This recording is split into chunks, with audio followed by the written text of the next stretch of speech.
What's up everyone, Elmi here, and so today, jumping right back onto the Theorizer's channel with how deadly are the traps in Home Alone 3.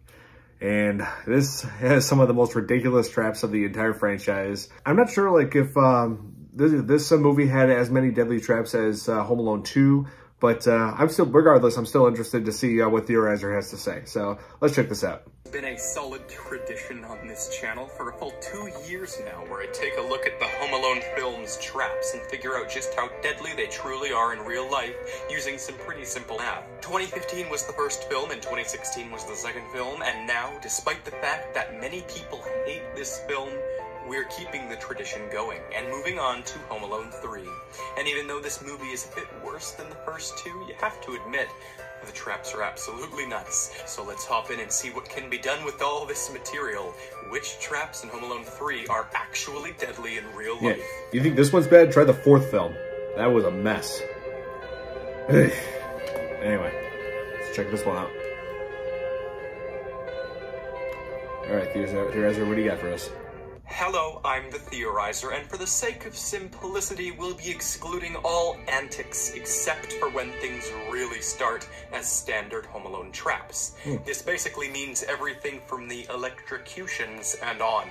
Also, this movie has considerably less physics than the previous two. Just lots of falling, and there aren't a whole lot of traps I could, well, calculate, but I'll try my best. So let's start off by looking at the electrocutions, and fair warning, this is not my area of expertise, but I do know a little bit. So please, electromagnetism scholars, tell me if I flop this. We start off with Burton Jernigan, who sits upon a metal chair out back, but it's electrically wired to a large battery for a golf cart. Now this becomes an extremely difficult thing to calculate, but if Alex wired it correctly, it could very well be lethal. Some golf cart batteries vary from 36 volts to 48 volts, but many are measured as 18 amp hours, and so it's quite possible that for the duration of his sit, Burton is being hit with a full 18 amperes. Now, whether the chair puts a bunch of resistance between him or not is quite a tricky thing to work around, but for this trap, just know this, he'd likely be dead. Anything even close to 18 amps will shut off the human heart in an instant. That's true. In fact, anything over 0.1 amps will kill a human. Humans have quite a bit of resistance in their skin, but I can say with a good certainty that this would essentially fry him if it was truly set up accurately. Next, we move on to Earl Unger, the weird one. Electrified yarn. Took me a while to figure out. What he does here is he walks up to a bunch of yarn, but it's interweaved with a copper wire. So when he pulls out his pliers to cut it, the amperage from the electrical outlet shocks through him and causes him to electrocute. Modern residential homes have a current of 120 volts flying out of one of those outlets, and the typical formula to find the amps that equates to is by dividing the volts by the resistance of whatever the electricity is going through. Since it's a wire, we need to use the resistivity formula and a whole bunch of stuff that I'm still self-teaching. However, after I spent hours painstakingly comparing lightning bolt coming out of his the backside. length and thickness of this wire. It's around 4 feet long and a couple millimeters wide.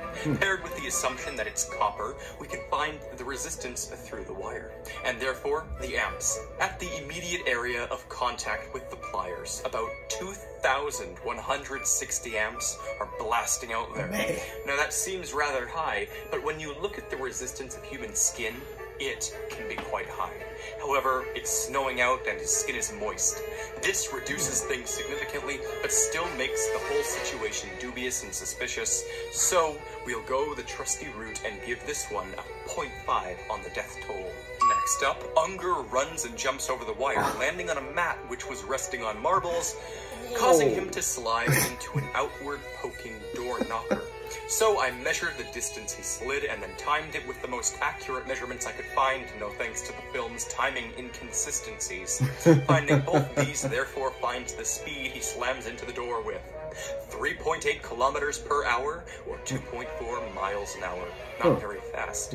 But since an average man, the size of Earl Unger, would weigh around, I don't know, around 195 pounds at maximum, and his body has those 11 centimeters of door knocker into his neck to slow down, it means that he slams into that with a force of 450 newtons. That equates to 100 pounds of force on his neck and face. Not deadly, but it could cause some bruising and disfigurement. Yep. Since force divided by area is pressure, we measure the area on the knocker to find that he's being poked with around 35 psi. It, however, takes 100 psi to break the skin, so this one is not deadly. But this next one, however, yikes, it'll hurt a bit more. Peter Beaupre shows up and disables all of the traps that hit Unger. Then he cuts a wire, thinking he's clever, but it causes a trunk full of books to slam out of the attic window and hit them on the heads. So, I did a lot of estimating here. I estimated the weight of the trunk, calculated the number of books that may fit, and the weight of each one. And I estimated that around 130 pounds would be the middle ground weight here. It slides off of the third story and lands on their heads. They give it about 6 inches of buffer because they put up their arms, but it still sends them back. Yep. So taking into account the weight and the speed I calculated that it could land at and that buffer, we get a force of 16,220 newtons, with 3,600 pounds being shared by each of them as this massive and fast trunk slams into them. And none of these calculations factor in air resistance either, so geez. But because they put up their arms to stop it, this would most likely result in a spinal compression or broken arms. Unfortunately, we have to give this one a 50-50 again, which means there's half a chance Unger would die and half a chance Beaupre would die. Then out back, Jernigan is playing with some water, but this is nothing I can calculate, nor is it deadly at all, so we can skip and move right on to Peter and Earl, because then a huge barbell slips off of the gutter and smacks them directly in the heads. I'm going to say right now that this is impossible to survive. Their heads are goo now. Want proof?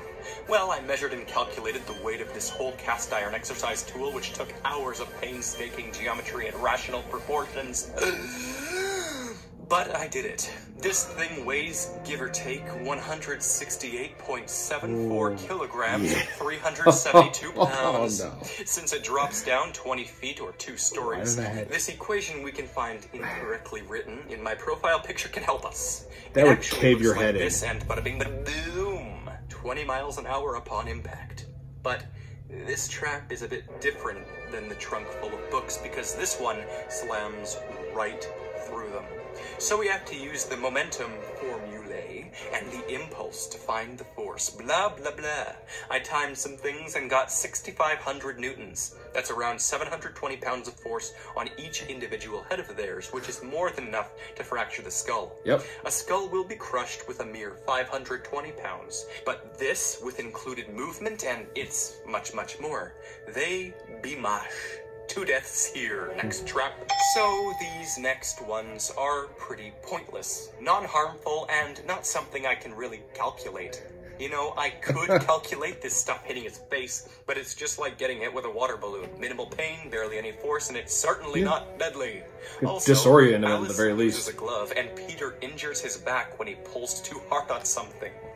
Then his eyes get spray painted. Nothing deadly, nothing calculable, just pointlessness. But then, the fourth and final bandit, Alice Ribbons, goes around the side of the house and she gets stuck in mud, and a flower pot flies at her from 20 feet on the roof, hitting her bang on the head. I spent another several hours measuring the pot. He sounds annoyed. The weight of the ceramic, and then the weight of the dirt, and then the damn flour. These pots are around 14.2 kilograms each, or about 30 pounds. Sounds about right. Not too far-fetched for someone who's just compared a flower pot to a boy's head, then compared his head to his mother's upper half, then looked up the actress's height and used rational proportion to analyze thoroughly exactly what the width of the pot's ring is, to then use this formula to find the volumes, and oh my god, the dedication with these Home Alone videos, I swear it's real. Anyways, I timed the time it took to fully come to a stop as it hit her head, and I figured out the speed it was going at that point. Using momentum and impulse, I found that this thing hits her with 1,750 newtons, or about 390 pounds of force.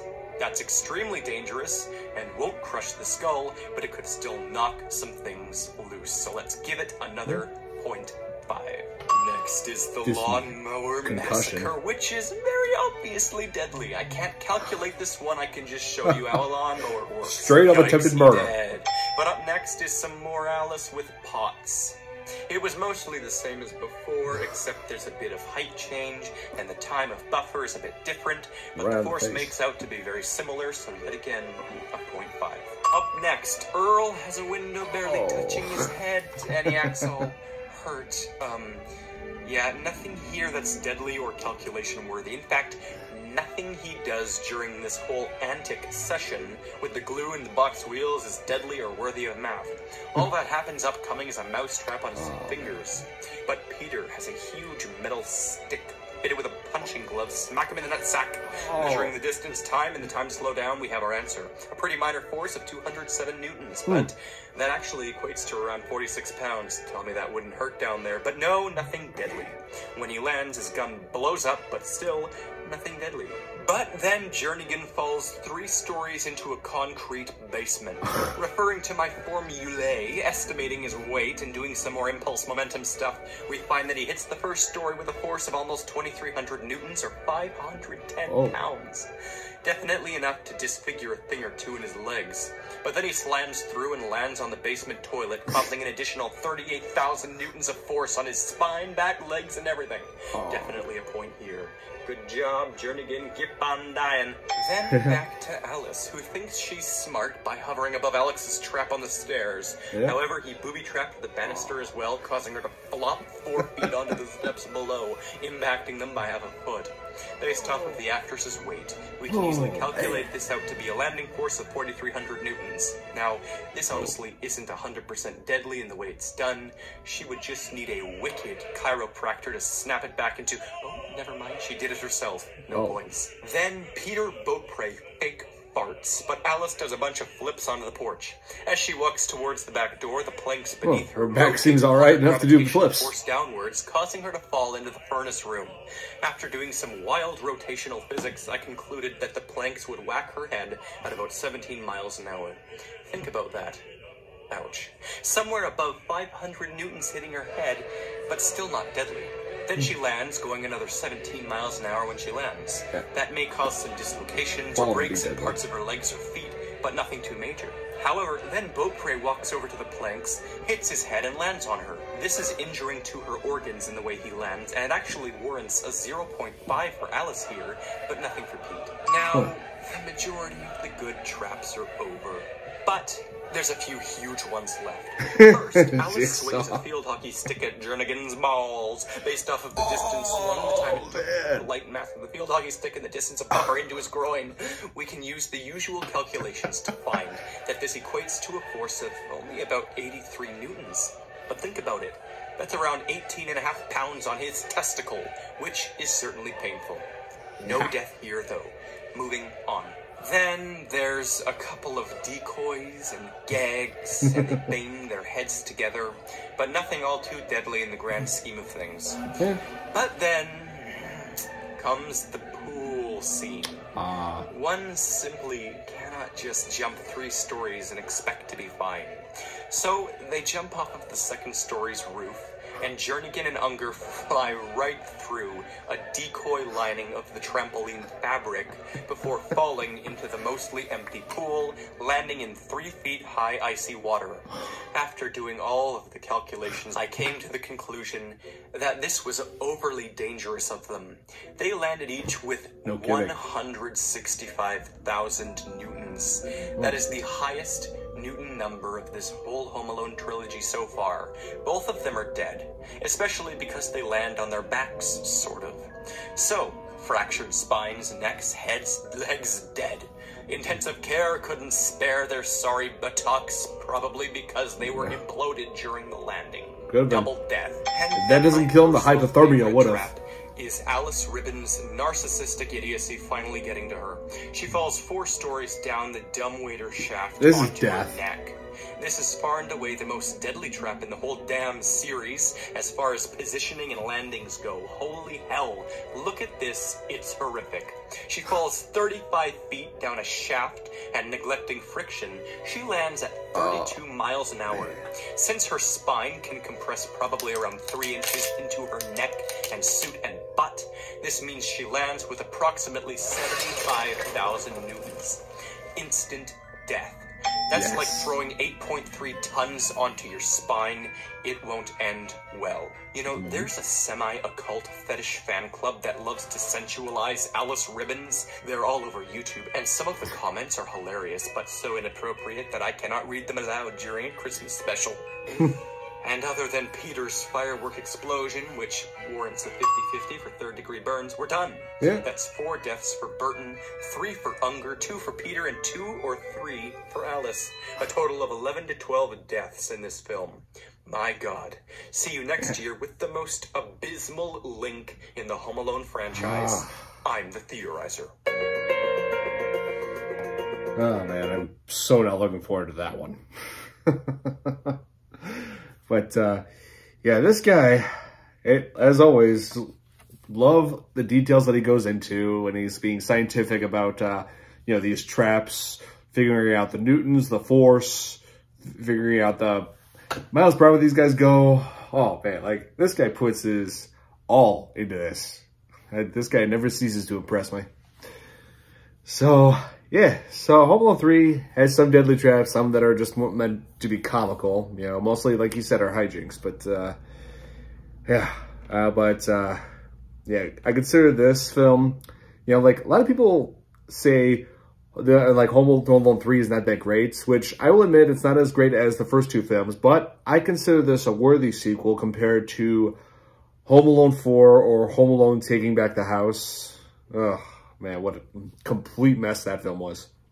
I've already expressed several times in the past how much I hate that movie, and I'm, oh man, like I said, I'm not looking forward to that one. But I will anyway, just for you guys. So, hope you guys enjoyed my reaction to Deadly Traps in Home Alone 3 by The Theorizer. Hit that like button if you did, subscribe to my channel for more videos, and if you have any suggestions for what I should check out in the future, just let me know in the comments below, and I'll see you in the next video. Bye!